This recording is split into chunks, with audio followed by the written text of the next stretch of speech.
Ya, Assalamualaikum warahmatullahi wabarakatuh. Ada sebuah pesan, dan ini Chandra baca di grup Amor Dulur Purworejo dari Mbak Supriyati Amor ya. Judulnya adalah Berbuat Baiklah Meski Dalam Kesempitan. Dan ini mungkin sudah diteruskan oleh beberapa orang atau sudah banyak orang yang mengetahuinya. Hanya saja saya ingin Anda mengetahui juga hal ini. Ya, berbuat baiklah meski dalam kesempitan. Seorang wanita kaya raya berdiri di tepi jalan akibat mobil kendaraannya rusak tak mampu berjalan. Berulang kali ia memberi tanda dengan tangannya, namun tak ada yang berkenan hati menyinggahinya. Waktu terus berlalu, dan rintik hujan mulai menetes jatuh. Dan hatinya semakin cemas karena gelap malam mulai berarak. Hingga tiba-tiba saja, sebuah mobil tua yang payah berhenti, tepat di sisi sang nyonya yang kaya itu. Di belakang kemudi tampaklah sosok pemuda berkulit hitam, dan wanita itu pun menatapnya dan menatap mobil tuanya. Wanita itu ragu, sungguh ragu. Apakah ia ikut menumpang atau tetap menunggu di tepi jalan yang mulai gelap itu? Nyonya kaya itu bimbang dan ragu. Pasalnya ia mengira semua manusia mengetahui kekayaan dan harta bendanya. Tapi akhirnya ia putuskan, sudah. Ia menaiki mobil tua itu dan menumpanginya.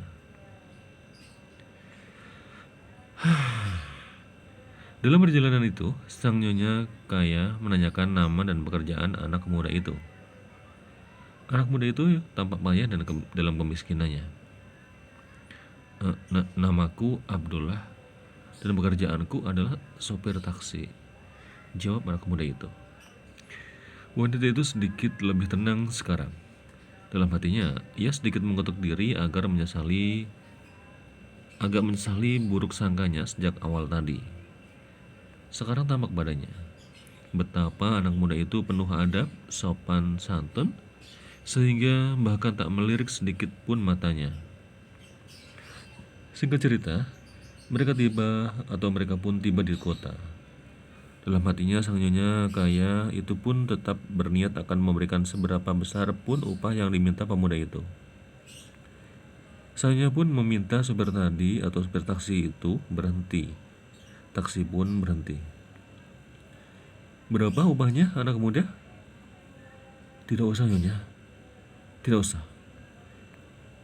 Mana mungkin engkau telah menolongku dan mengantarku dengan selamat. Abdullah, anak muda itu tersenyum saja. Upahku adalah, nyonya berjanjilah untuk melakukan kebaikan kepada siapa saja yang nyonya temui. Abdullah sopir taksi itu pun berlalu, meninggalkan sang nyonya dalam kebiasaannya. Dan dalam keterkejutannya, sang nyonya kaya itu melangkahkan kakinya ke sebuah kafe kecil. Langkahnya terhenti. Ia masuk ke dalam dan kemudian kepada seorang pelayan wanita ia memesan secangkir kopi hangat. Sang pelayan pun sejurus kemudian datang, menyajikan secawan kopi panas untuk sang nyonya itu. Sang nyonya memandang pelayan wanita itu dan tampak lelah dan payah sekali wajahnya. Perutnya tampak besar dan buncit. Tanya beliau, kamu tampak sangat lelah, kenapa? Pelayan itu tersenyum susah payah. Waktu persalinan saya sudah menjelang, nyonya. Mengapa kamu tidak rehat atau cuti saja? Saya harus menabung, nyonya, untuk biaya persalinan bayiku.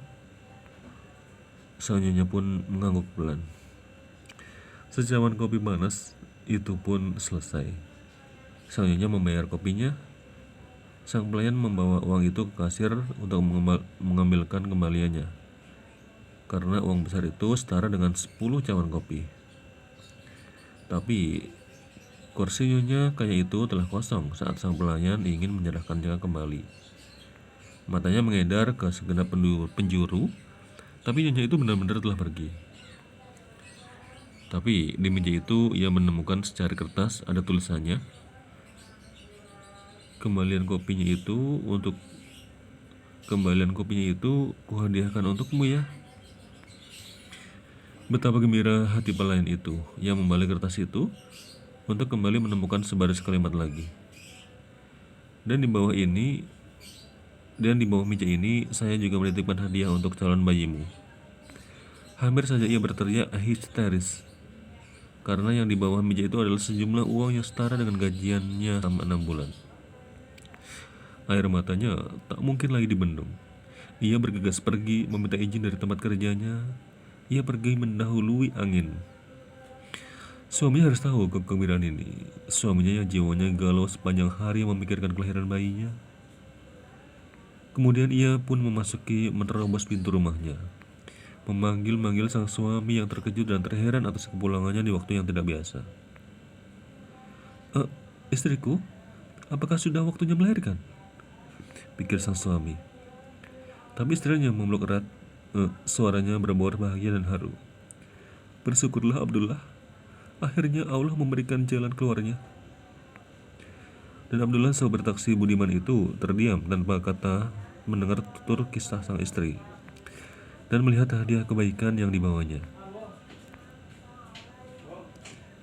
Jangan pernah melupakan kebaikan. Kebaikan itu pasti akan kembali kepadamu suatu waktu nanti.